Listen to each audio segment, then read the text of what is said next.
Hello and welcome to PJNet TV and this video segment, My Perspective and Comments. And I want to start out with talking about the Democratic presidential campaign and starting out with the debates a week and a half or so in New Hampshire, and then the results of that election. But the debate we had on stage, Bernie Sanders, Pete Buttigieg, Elizabeth Warren, Joe Biden, Amy Klobuchar, Michael Yang, and Tom Steyer. And I just want to briefly broad brush that debate with the winners and losers and some maybe what you'd call some bullet points or highlights in that debate. We had basically Bernie Sanders and Elizabeth Warren both the same playbook. Companies, rich people are evil, and we need to go after them and take whatever money needs to be absconded from them because that's where they need to get their money to fund all of these programs like health care, like student loan forgiveness, and every other social program that they've been talking about funding over the last year. Both Bernie Sanders, a self-proclaimed Democratic socialist, and Elizabeth Warren, not self-proclaimed, but definitely a lot of socialist-leaning emphasis in her campaign.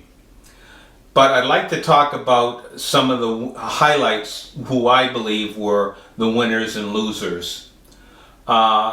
Elizabeth Warren and especially Joe Biden had weak performances, and when it comes to Joe Biden, it just looked like he's treading water trying to get through the debates.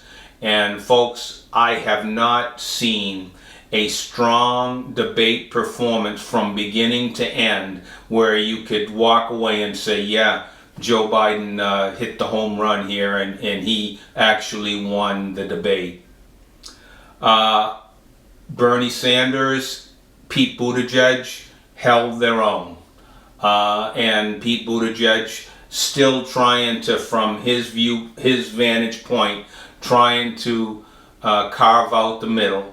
And he keeps talking about when health care is mentioned that he wants to be able to not throw 160 million off the health care plans that they have, but to give them an option.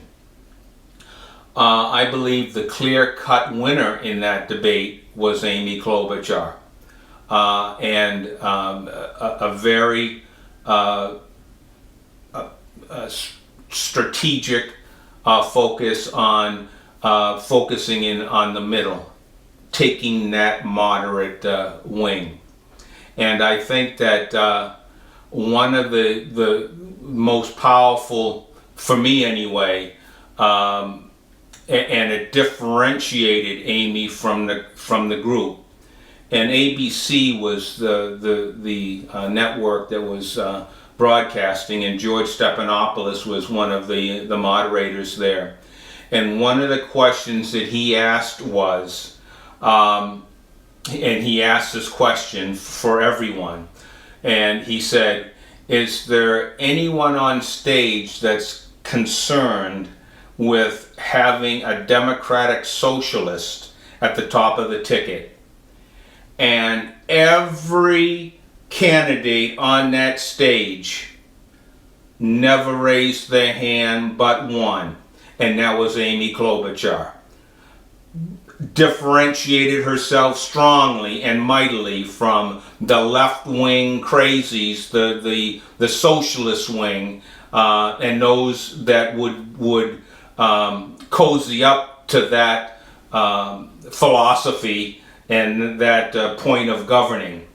And I think that that was one powerful moment in that debate stage where at least people that want to vote for someone that they believe is, centrist, that they might have someone that they could vote for.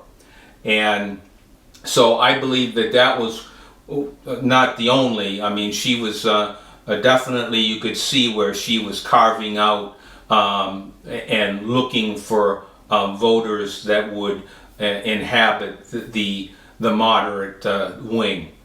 So Amy Klobuchar definitely a huge winner there. One annoying candidate, and I can't see him being in there much longer, but Tom Steyer.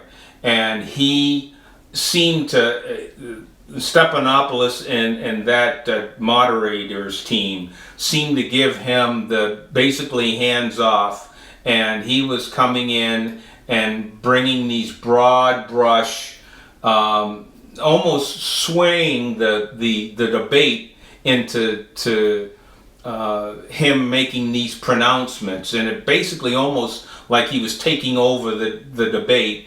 And I'm looking at this and hearing this, that here's someone that's in the lower tier, and in fact, I don't believe he should have even been in that debate stage, because he's been polling low. But anyway, he really, it just was becoming annoying. And then his Green New Deal and climate change and everything from soups to nuts and healthcare to you name what cause he's trying to promote, it has to do with climate change. So, and I guess I would lump him into the losing category, but I believe that he probably will be dropping out. Michael Yang, after the election there, the primary election there, and the voters had their say, Michael Yang and Mike Bennett that were running in the Democratic field have dropped out. But again, just to recap, Joe Biden, loser. Elizabeth Warren also I would throw in that losing category. Bernie Sanders, Pete Buttigieg held their own. Amy Klobuchar definitely made some progress, and definitely I could see her soaring in the polls and doing well. So we fast forward to the election in the beginning of the week, and what did we have? We had Bernie Sanders just eking out a win over Pete Buttigieg by about maybe not quite 1.5 points. So not an outright win. Iowa wasn't an outright win. I mean, in fact, a lot of people are saying Iowa was a toss-up, and they're still debating on whether or not they had an accurate reading on that whole the caucusing and the vote tally that came up there. So again, Bernie Sanders, Pete Buttigieg, and Amy Klobuchar third. Elizabeth Warren fourth, Joe Biden fifth, and really both Elizabeth and Joe Biden. And as I was saying before, Pete Buttigieg and Amy Klobuchar, and I believe that Amy probably took a lot of those that would be voting for Joe Biden, trying to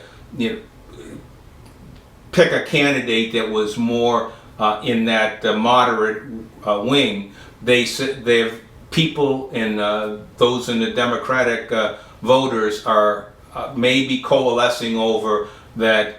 Not so much Joe and Amy, possibly Pete Buttigieg would be the ones that they're really starting to consider now. But that third place showing really is positioning her, and she is on the rise. So we'll see what Nevada and South Carolina looks like. Joe Biden, I think, is just going to try and limp through Nevada and to get to South Carolina. And he's touting that that's where he's going to make his big push. If Joe Biden, if he lasts as long till South Carolina, if he doesn't win that that state when they vote, I believe he definitely will be dropping out of the race. So I want to talk again and focus a little bit on Joe Biden.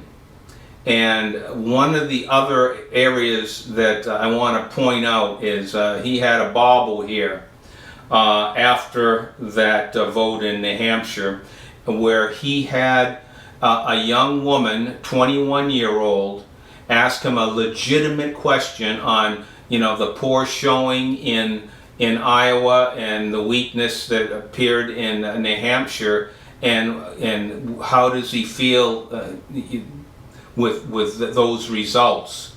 And Joe Biden quickly said, "Thank you for that question, and are you familiar with the caucuses?" And she didn't really answer the way he wanted to, like she might not have been quite truthful in that. Not sure. But folks, I've never heard this before. Never heard it. But it came out of Joe Biden's mouth. It was news to me. But what he said was, when she said something about maybe knowing something about caucuses, he looked right at her and said, "You're a lying, dog-faced pony soldier."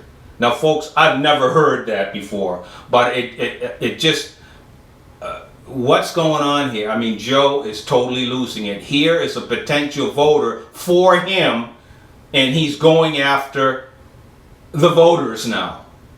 In the Democratic Party, not going after Republicans, but going after his own voters. So that didn't bode well, and that really was, people are walking away saying, what is going on with this campaign? So that did not help his cause. So there we have it, folks. We've got the radicals on the left, and right now we've got Bernie Sanders touting that socialist theme, and we'll see what happens in Nevada. They're saying that he might have a good showing there, and if he does, then that could even propel him to have a strong showing in Carolina. We'll see. I believe that Amy Klobuchar has helped herself, and if she has a good debate outing again, she might even be able to take more voters from Pete Buttigieg, and Amy can really be that choice as for voters to vote that moderate wing to maybe topple Bernie Sanders. But right now, Bernie Sanders and this far left wing, they seem to be not relenting their support. They're giving their support to Bernie Sanders. What I'd like to talk about now, folks, is something that's been in the news and something I just want to talk to you about. You might call it a PJNet TV public service, so to speak. But you've probably been hearing over the news and the concern in China, and even cases in the United States with this coronavirus. And I just would like to talk about our preparedness. And do you have if this virus were to hit your community or your neighborhood, would you be able to self-quarantine yourself, where you're in your home for 2 weeks to a month? Would you have the supplies necessary to be able to survive?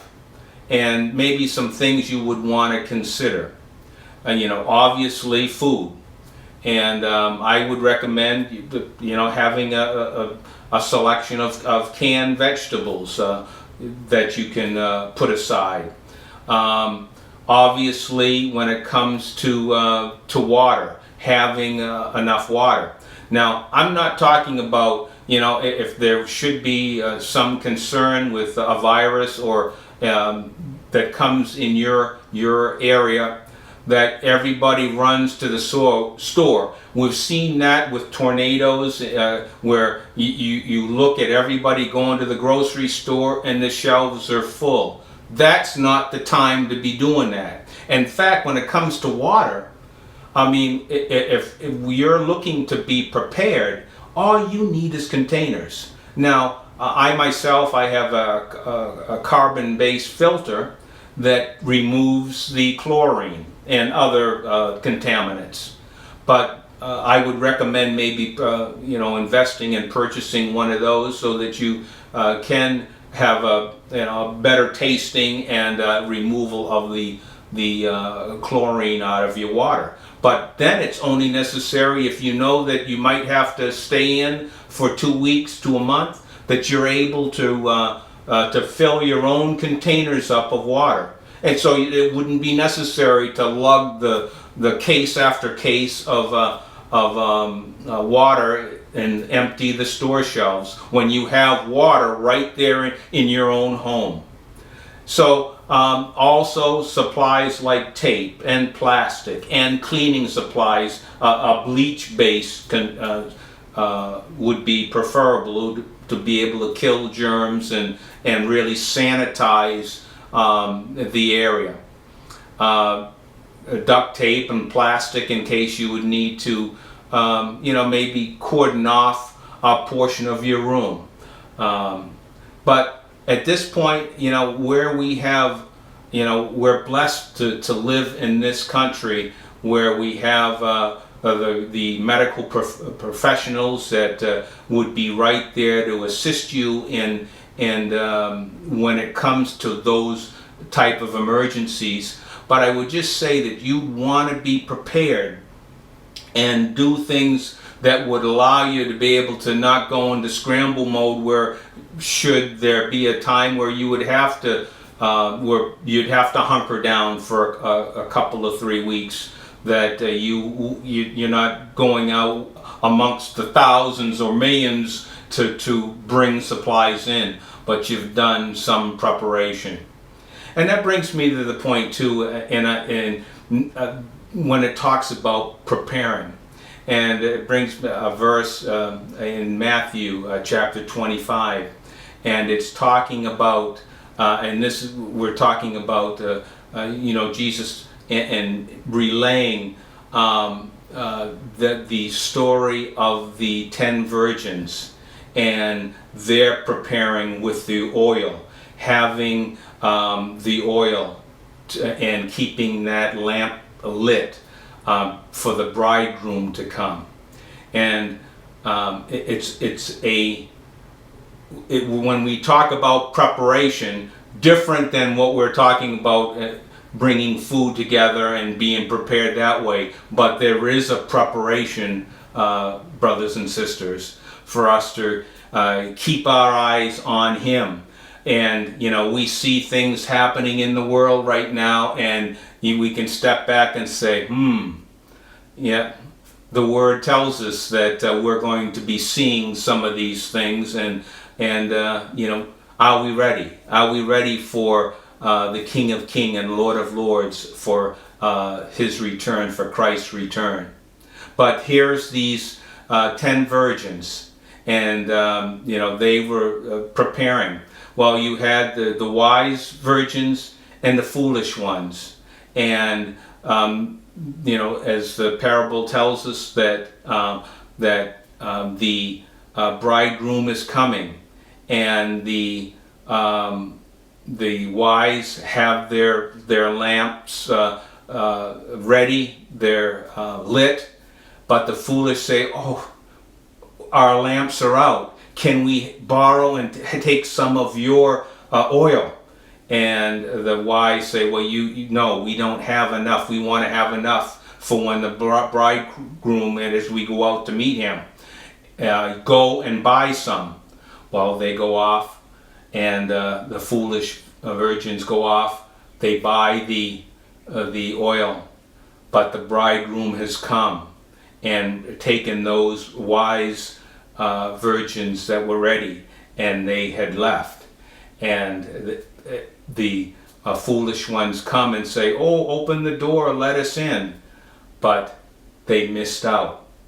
And being prepared, doing those things that keep us sharp, keeping in the Word, and having a sensitivity and asking God to open up what He wants us to do, and where He wants us to go, and who He wants us to talk to in building His kingdom. So, being prepared. There's going to come a day where every knee shall bow, every tongue will confess that Jesus is Lord. And we want to be in a position that when He comes, He will find us busy, and He will find us letting others know of that saving. God has made a way to save mankind, to save individuals, and to save a lost world.